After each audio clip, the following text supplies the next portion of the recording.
The term golden years, it's a sweet-sounding phrase, isn't it? Meant to evoke images of leisurely days, sipping lemonade on the porch, surrounded by grandkids, and basking in the glow of a life well lived.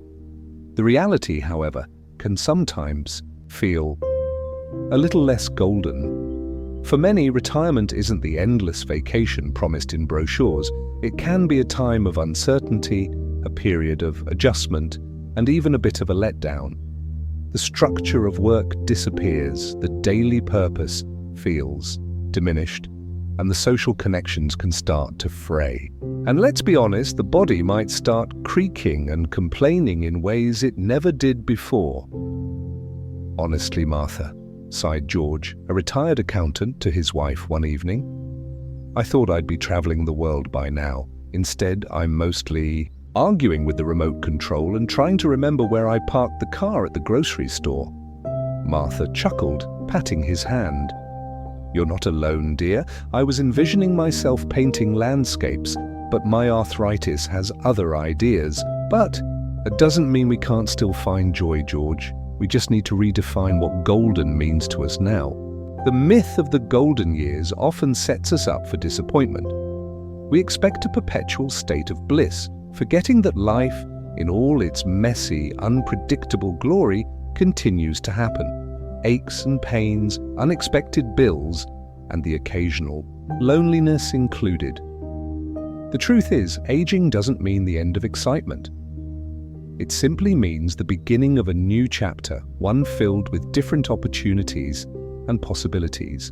It's about shifting our perspective, embracing the present moment, and actively creating a life that is rich, meaningful, and fulfilling, regardless of age.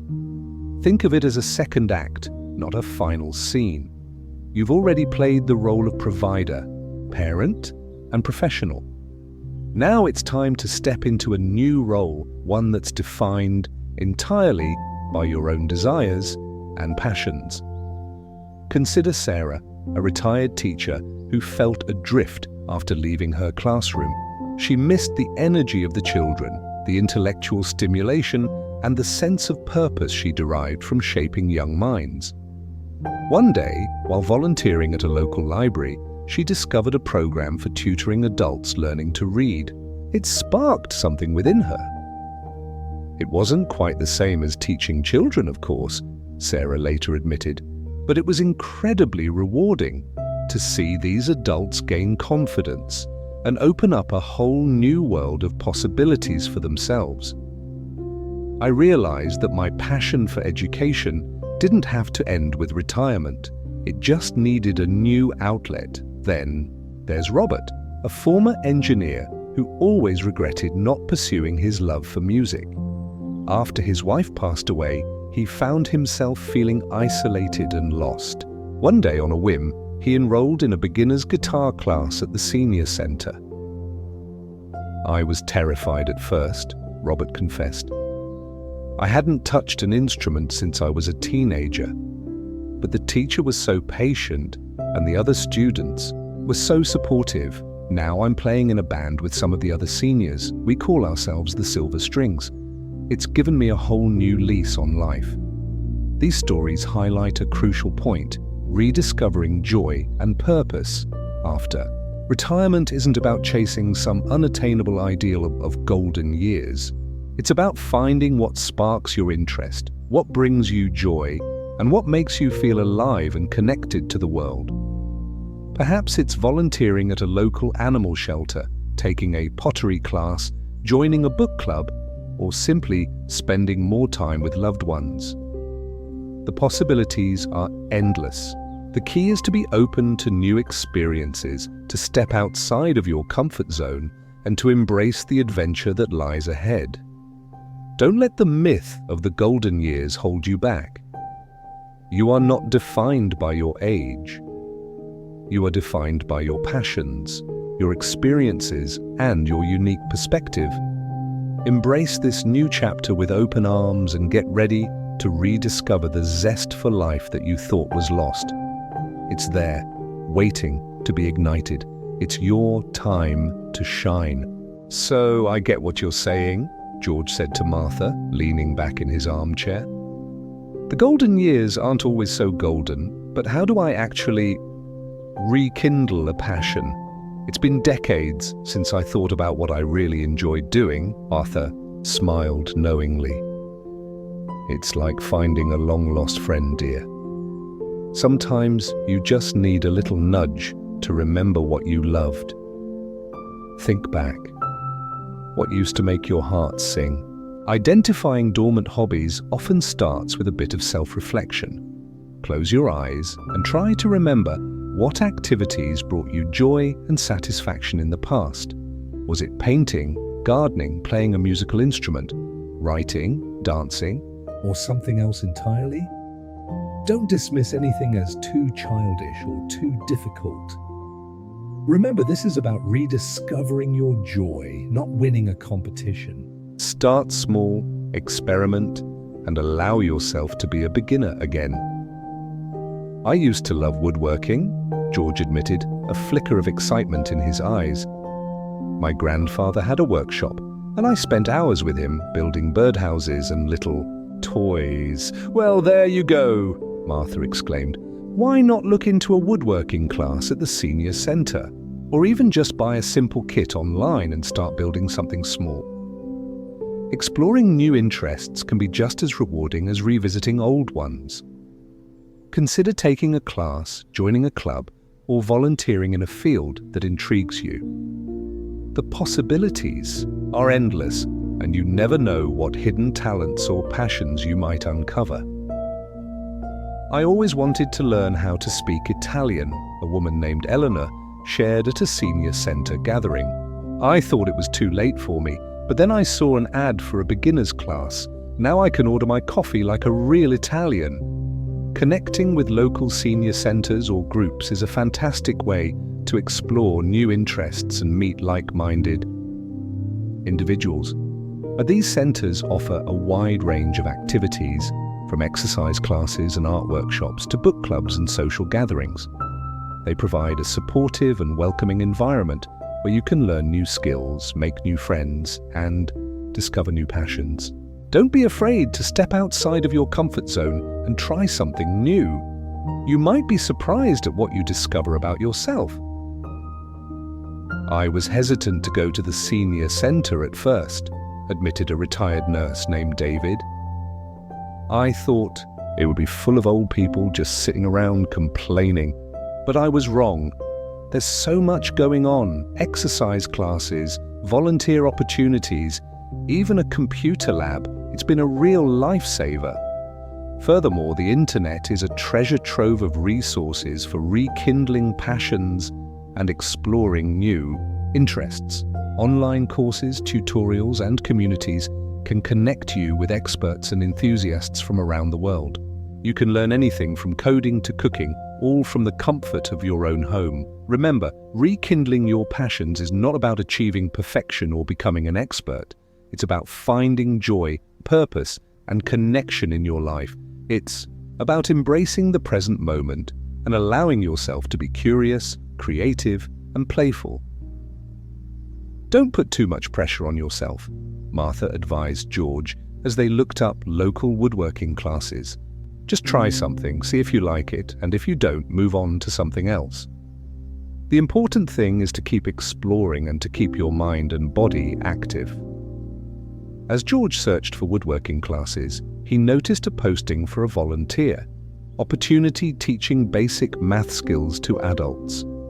A long-forgotten memory surfaced. The satisfaction he felt helping a struggling student grasp a difficult concept during his college years. An unexpected excitement bubbled within him. He looked at Martha, a smile playing on his lips. Maybe woodworking isn't the only thing I've been missing, he said. Rekindling your passions is a journey, not a destination. It's a process of self-discovery, exploration, and growth. So, take a deep breath, embrace the adventure, and get ready to rediscover the joy and purpose that awaits you. It's never too late to ignite your inner spark. Volunteering, social clubs, classes, George muttered. scrolling through the senior center's website. Seems like a lot of effort, Martha. I'm not sure I have the energy for all that. Martha, ever the pragmatist, gently countered, "Think of it less as effort, dear, and more as investing in yourself. And it doesn't have to be strenuous. It's about finding something you enjoy doing with other people." The power of shared experiences lies in their ability to create meaningful connections and lasting memories. When we engage in activities with others, we build bonds, share laughter, and create a sense of belonging. These connections are vital for our emotional and mental well-being, especially as we age. Loneliness can be a serious health risk, and shared experiences are a powerful antidote. Imagine the difference between watching a beautiful sunset alone and watching it with a friend. The sunset remains the same, but the experience is amplified, enriched by the shared appreciation and the sense of connection. The same principle applies to any activity, whether it's volunteering at a soup kitchen, playing cards at the community center, or taking a cooking class with your neighbors. Volunteering offers a particularly rewarding opportunity to create shared experiences. By giving your time and skills to a cause you care about, you not only make a difference in the lives of others, but also connect with like-minded individuals who share your values. I started volunteering at the local food bank after I retired, shared a woman named Agnes at a community luncheon. I never realized how much need there was in our community. It's been so fulfilling to help those less fortunate, and I've made some wonderful friends in the process. We laugh, we cry, we work hard, and we support each other. It's like a second family. Joining social clubs and groups is another excellent way to cultivate connections and create shared experiences, whether it's a book club, a hiking group, a gardening club, or a photography club. There's likely a group that aligns with your interests and passions. These clubs provide a structured environment for meeting new people, sharing ideas, and engaging in activities that you enjoy. I was never much of a joiner, confessed a retired banker named Arthur. But my daughter convinced me to join. The local historical society. I've always been fascinated by history, and I thought it would be a good way to learn more about my community. I was surprised at how much I enjoyed it. We go on field trips, listen to guest speakers, and even work on preserving historical documents. It's been a real eye-opener. Taking classes, whether online or in person, also offers a valuable opportunity to learn new skills, expand your horizons, and connect with others who share your interests. Many senior centers and community colleges offer a wide range of classes specifically designed for older adults, covering everything from computer skills and creative writing to yoga and Tai Chi. "I always wanted to learn how to paint," said a woman named Carol, proudly displaying her latest watercolor creation. "But I never had the time when I was working. Now that I'm retired, I finally enrolled in a painting class at the Community A college. It's been so much fun, and I've met some wonderful people. We critique each other's work, share tips and techniques, and encourage each other to keep creating." Remember, the key to creating meaningful shared experiences is to be open to new possibilities, to step outside of your comfort zone, and to embrace the opportunity to connect with others. Don't be afraid to try something new, even if it seems a little daunting at first. "I was terrified to join the hiking group," confessed a woman named Beatrice. "I hadn't hiked in years, and I was worried I wouldn't be able to keep up.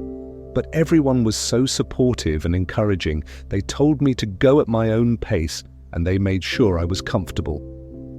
Now, I look forward to our hikes every week. It's a great way to get exercise, enjoy the outdoors, and connect with nature and with each other."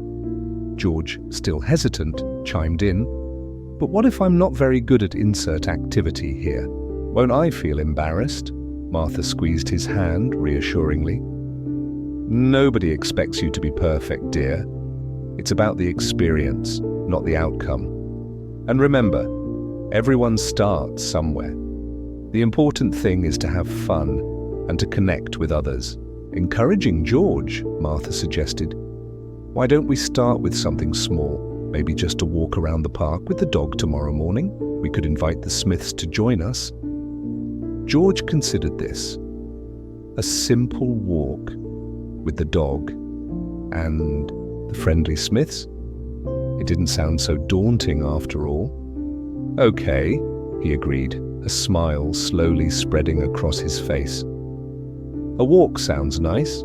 That simple walk could be the first step toward creating a more connected, fulfilling, and meaningful life filled with shared experiences and lasting memories. It's a reminder that it's never too late to build new connections, rekindle old passions, and embrace the power of shared experiences. It will keep you looking and feeling younger. Shared experiences, laughter, conversation, even a quiet, companionable silence. These are the building blocks of a life well lived. Seek them out, cherish them, and allow them to enrich your golden years. The next morning, George and Martha, accompanied by their energetic golden retriever Buddy, met the Smiths at the park entrance. Bob Smith, a retired carpenter, was a jovial man with a twinkle in his eye, and his wife, Carol, a former librarian, possessed a quiet warmth that made everyone feel at ease. "Beautiful morning, isn't it?" Bob boomed, his voice carrying through the crisp air. "Perfect for a stroll. And look at Buddy, raring to go." As they ambled along the winding path, conversation flowed easily. They discussed the weather, local news, and the blooming flowers that lined the way. But as they walked, Martha noticed something. George, though physically present, seemed distracted. He nodded politely, but his responses were often vague, and his gaze frequently drifted elsewhere. During a momentary pause, Carol began talking about her struggles with insomnia, a common complaint amongst seniors. "I toss and turn all night," she sighed, "and then I'm exhausted all day. I've tried everything, warm milk, chamomile tea, even counting sheep. Nothing seems to work." George, instead of offering a sympathetic ear or sharing a similar experience, launched into a detailed explanation of the new sleep aid he had seen advertised on television. He talked about the ingredients, the supposed benefits, and where to buy it, barely pausing for breath. Martha gently nudged his arm. "George, dear, I think Carol was just looking for someone to listen, not necessarily a sales pitch." This seemingly small interaction highlighted a crucial element in building meaningful connections: active listening. It's not just about hearing the words someone is saying. It's about truly understanding their perspective, acknowledging their feelings, and responding with empathy and genuine interest. Active listening is a skill that requires conscious effort and practice. It involves paying attention not only to the words being spoken, but also to the speaker's body language, tone of voice, and emotional cues. It means putting aside your own thoughts and opinions to fully focus on what the other person is trying to communicate. One of the key components of active listening is empathy. Try to put yourself in the speaker's shoes and imagine what it must be like to experience their situation. This will help you to understand their feelings and respond with compassion. Another important aspect of active listening is patience. Resist the urge to interrupt or jump in with your own advice or opinions. Allow the speaker to fully express themselves without feeling rushed or judged. Sometimes all someone needs is a safe space to vent their feelings and be heard. "Carol," Martha said, turning her attention to their friend. "I've had bouts of insomnia myself. It can be incredibly frustrating. Have you tried any relaxation techniques like deep breathing or meditation?" Carol's face lit up. "I've thought about it," she replied, "but I'm not really sure where to start."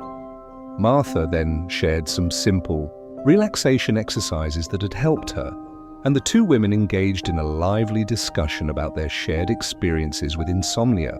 George, observing their interaction, began to realize the difference between simply hearing and truly listening.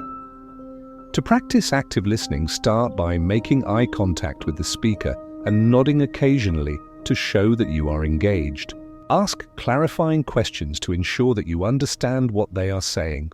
Reflect back their feelings by summarizing their points and acknowledging their emotions. For example, you might say, "So it sounds like you're feeling frustrated because you haven't been able to sleep well."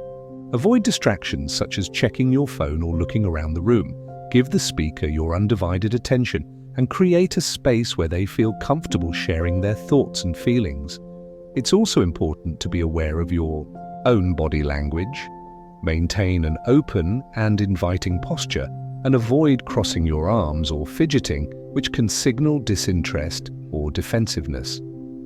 After their walk, as they said their goodbyes, Bob Smith clapped George on the back. "Good to see you getting out and about, George. We should do this again soon." Back at home, Martha turned to George. "You know, dear, you have so much wisdom and experience to share, but sometimes the most valuable thing you can offer someone is simply a listening ear." George thought about Carol's face when Martha offered her practical advice mixed with empathy. He realized that true connection wasn't about dispensing knowledge, but about sharing an understanding heart. Later that evening, George made a conscious effort to practice active listening during dinner. He asked Martha about her day, truly listened to her responses and refrained from interrupting or offering unsolicited advice. He focused on understanding her perspective and acknowledging her feelings. To his surprise, he found the conversation to be much more engaging and meaningful. He learned new things about Martha, deepened their connection, and felt a greater sense of closeness. Active listening is not just a communication skill, it's an act of love and respect. It's about creating a safe space for others to share their thoughts and feelings and about acknowledging their value and worth. It's a gift you can give to your loved ones, your friends, and even strangers you meet along the way. By mastering the art of active listening, you can build stronger relationships, foster deeper connections, and enrich your own life in countless ways. From now on, George resolved, he would strive to be a better listener. He would practice empathy, patience, and genuine interest in the lives of others. He knew it wouldn't always be easy, but he was determined to make a conscious effort to connect with people on a deeper level. He could feel it would improve every relationship in his life, his marriage, his friendships, and even his relationships with younger women. Because, he realized, what they were likely really seeking, more than anything, was someone who truly listened. A few weeks passed. George, armed with his newfound awareness of active listening, began to approach conversations differently. He found himself genuinely curious about the lives of others, eager to hear their stories and understand their perspectives. He started volunteering at the senior center, not just to fill his time, but to connect with the residents on a deeper level. One afternoon, while helping out with bingo, he sat next to a woman named Beatrice, a quiet, unassuming lady who usually kept to herself. He remembered Martha mentioning that Beatrice had been a war bride, arriving in America from England after World War II. He decided to strike up a conversation. "Beatrice," he said gently, "I heard you came to America after the war. That must have been quite an adventure." Beatrice looked up, surprised by his interest. Her eyes, though aged, still held a spark of youthful energy. "Oh, it was, dear," she replied, her voice tinged with a faint British accent. "Quite an adventure indeed." Encouraged by her response, George leaned in, signaling his genuine interest. "I'd love to hear more about it if you're willing to share." And so Beatrice began to tell her story. She spoke of growing up in wartime, London, the air raids, the rationing, the constant fear. She described meeting her American soldier, a charming young man named Thomas, at a dance. She recounted their whirlwind romance, their wedding, and her journey across the Atlantic to a new life in a new country. As she spoke, George listened intently, asking clarifying questions and offering words of encouragement.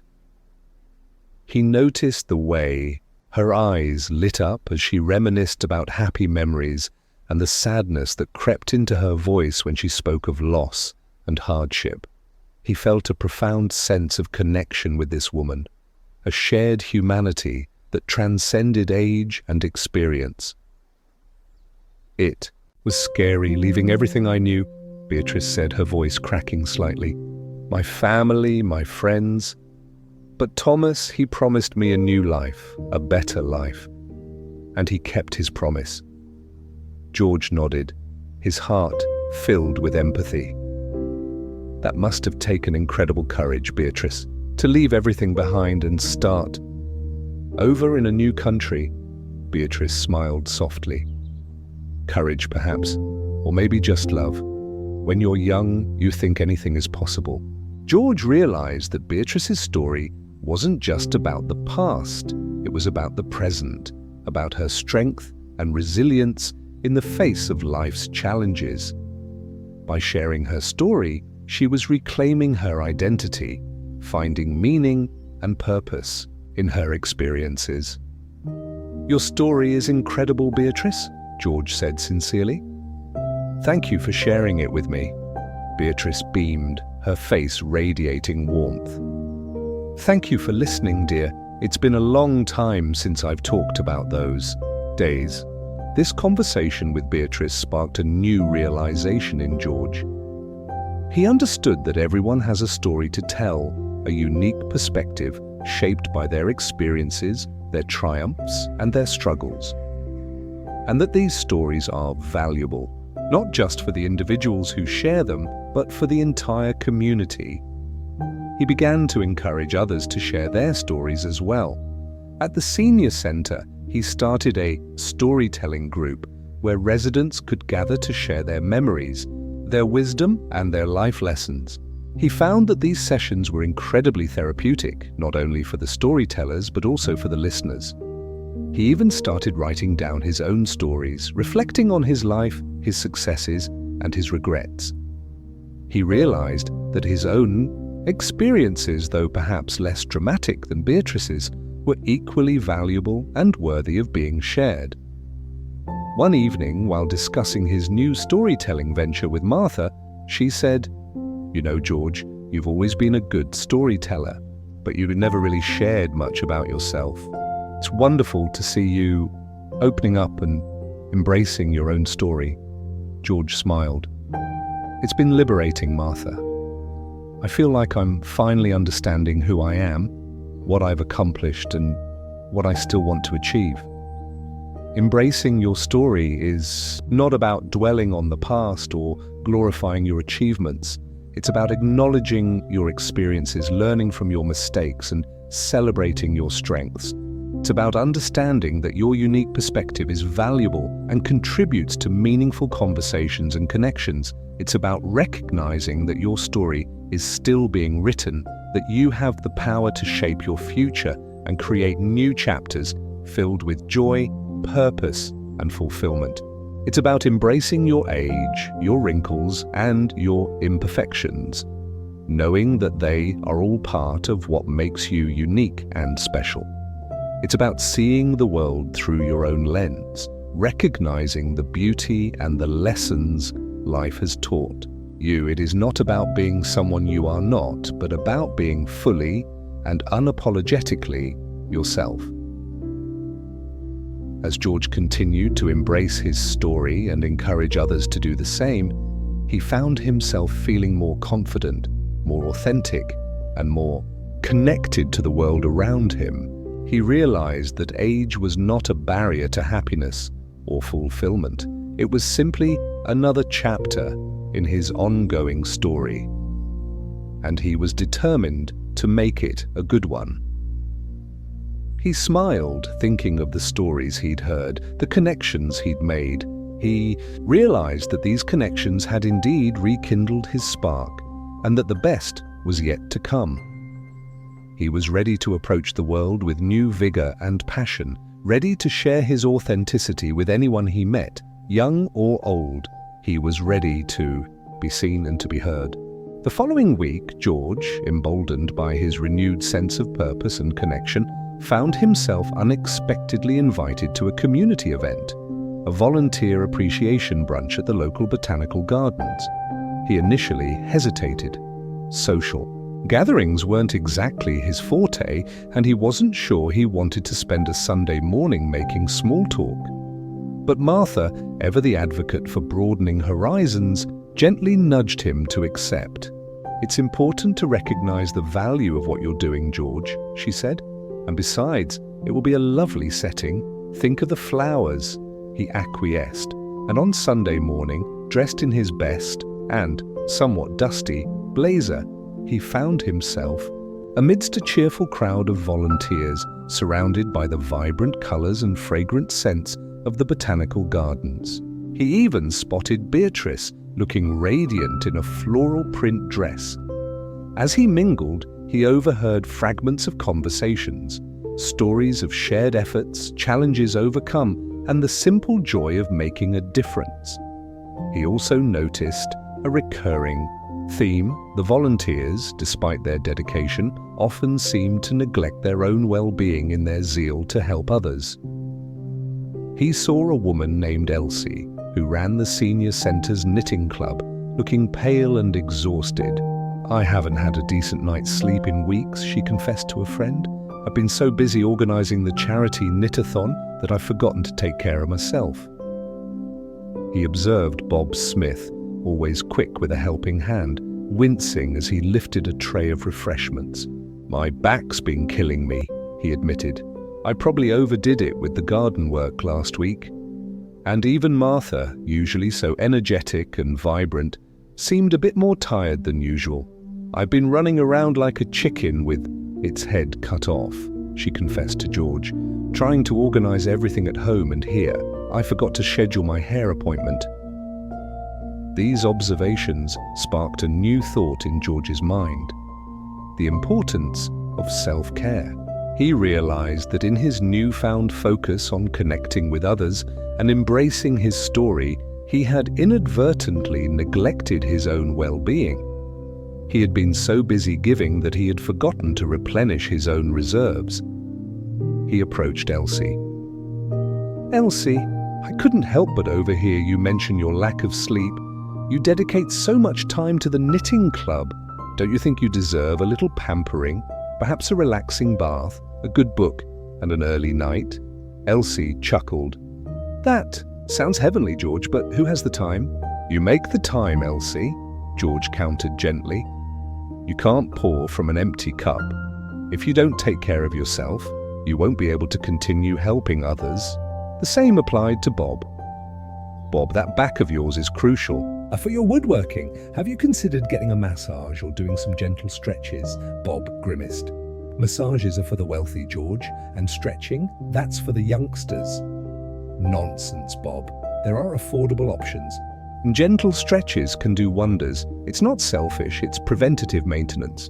Later that day, back at home, George turned to Martha. "I've been thinking about self-care," he said. "I've been so focused on everyone else that I've neglected myself. And I suspect you've been doing the same," Martha sighed. "You're right. George, I've been running on fumes lately. I promised myself a day at the spa, but I keep putting it off." "Well," George declared, "that stops now. We're going to prioritize self-care, starting today. Self-care is not a luxury. It's a necessity, especially as we age. It's about recognizing your own needs and taking proactive steps to meet them. It's about nurturing your mind, body, and spirit so that you can live a healthier, happier, and more fulfilling life." Self-care encompasses a wide range of activities, from getting enough sleep and eating a healthy diet to engaging in regular exercise and practicing mindfulness. It's about finding what works best for you and incorporating it into your daily routine. It might mean taking a relaxing bath, reading a good book, listening to music, spending time in nature, or pursuing a hobby you enjoy. It might mean setting boundaries, saying no to requests that drain your energy, and prioritizing your own needs. "I'm going to start taking a daily walk in the park," George announced, "and I'm going to try to meditate for at least 10 minutes each day. It might be difficult at first, but I'm going to be consistent," Martha smiled. "That's a wonderful idea, dear, and I'm going to schedule my hair appointment and book that spa day I've been postponing." Prioritizing mental and physical well-being is crucial for maintaining overall health and vitality. Regular exercise can improve your mood, boost your energy levels, and reduce your risk of chronic diseases. Healthy eating provides your body with the nutrients it needs to function optimally. Mindfulness practices, such as meditation and yoga, can help you to manage stress, improve your focus, and cultivate a sense of inner peace. It's also important to seek support when needed. Don't be afraid to reach out to friends, family, or a therapist if you're struggling with emotional or mental health challenges. Asking for help is not a sign of weakness, it's a sign of strength. Remember, self-care is not selfish, it's an act of self-preservation. By taking care of yourself, you're not only improving your own well-being, but also enhancing your ability to care for others. "We need to make self-care a priority," George declared. "Not an afterthought. We need to schedule it, protect it, and celebrate it." Martha nodded in agreement. "You're right, George. It's time we started treating ourselves with the same kindness and compassion we extend to others." And so George and Martha embarked on a new chapter, one focused on prioritizing self-care and nurturing their own well-being. They realized that by taking care of themselves, they were not only enhancing their own lives, but also enriching the lives of those around them. It was an important lesson that would ripple through their relationships and their community. It would allow them to show up with authenticity in their own lives and in the lives of others. Buoyed by their commitment to self-care, George and Martha began exploring ways to enhance their mental acuity and overall knowledge base. They realized that confidence wasn't just about feeling good physically and emotionally, it was also about feeling intellectually engaged and informed. A sharp mind, they believed, was just as vital as a healthy body. "I've been reading so many mystery novels lately," Martha mused over breakfast one morning. "While entertaining, I feel my brain could use a more stimulating challenge, perhaps a non-fiction book." George chuckled. "A detective, eh? I confess I've been glued to those historical documentaries on TV, but I agree. We need to broaden our horizons. Remember that great courses program offering at the Senior Center?" They decided to explore the possibilities. A small booklet outlining the courses provided the perfect opportunity. George saw one about the history of jazz music, a lifelong love that he had never formally studied. It resonated with him immediately. Martha scanned the options, a course on understanding modern art catching her eye. It was something completely outside her comfort zone, a challenge she found strangely appealing. They enrolled in their respective courses, anticipating the intellectual stimulation and social interaction. For George, the jazz history course was transformative. He learned about the origins of the music, its evolution through the decades, and the lives and struggles of the legendary musicians who shaped the genre. He found himself immersed in the music, listening to new artists and rediscovering old favorites with a newfound appreciation.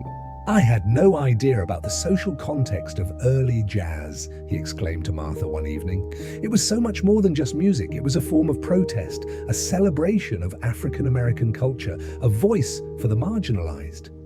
Martha, equally Captivated by her art course, found herself challenged to see beyond the surface of modern art. She learned about the different movements, the artists' intentions, and the historical and cultural contexts that shaped their work. "It's not just random splatters of paint, George," she insisted, showing him pictures from her textbook. There's meaning behind it, emotion, a desire to express something profound. I'm starting to understand it, and it's fascinating. The courses weren't just about acquiring knowledge. They were about sparking curiosity, expanding perspectives, and fostering a sense of intellectual confidence. George felt more engaged in conversations about music and culture, while Martha found herself discussing art with newfound authority. Furthermore, they realized that cultivating confidence through knowledge wasn't just about formal education. It was also about staying informed about current events, engaging in meaningful discussions, and challenging their own assumptions.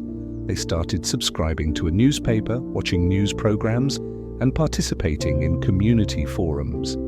I find myself feeling more connected to the world, Martha said one evening, while discussing a local political issue, and more confident in my own opinions. Absolutely, George agreed. It's empowering to feel informed and engaged.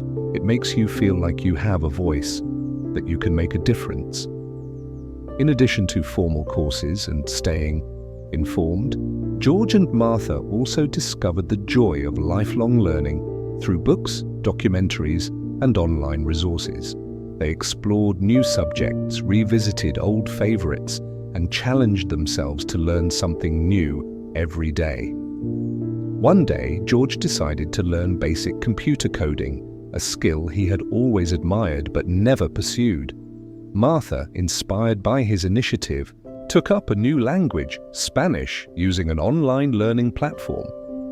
It's challenging, Martha admitted, struggling with the pronunciation. But it's also incredibly rewarding. I can't wait to visit Spain and practice my Spanish with the locals. George, immersed in his coding tutorials, found himself frustrated at times. It's like learning a whole new language, he grumbled. But I'm determined to master it. I want to build my own website. These intellectual pursuits not only kept their minds sharp, but also boosted their confidence and self-esteem. They proved to themselves that age was no barrier to learning, growing, and achieving new goals.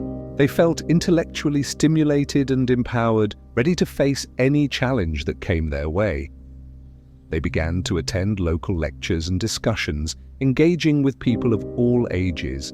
They shared their perspectives, listened to others, and fostered a sense of intellectual community. It's so refreshing to engage in stimulating conversations, Martha remarked after a particularly lively debate about climate change. It makes you feel alive, connected, and relevant. George agreed, adding, it's also a great way to challenge your own beliefs and assumptions. You never stop learning if you keep an open mind.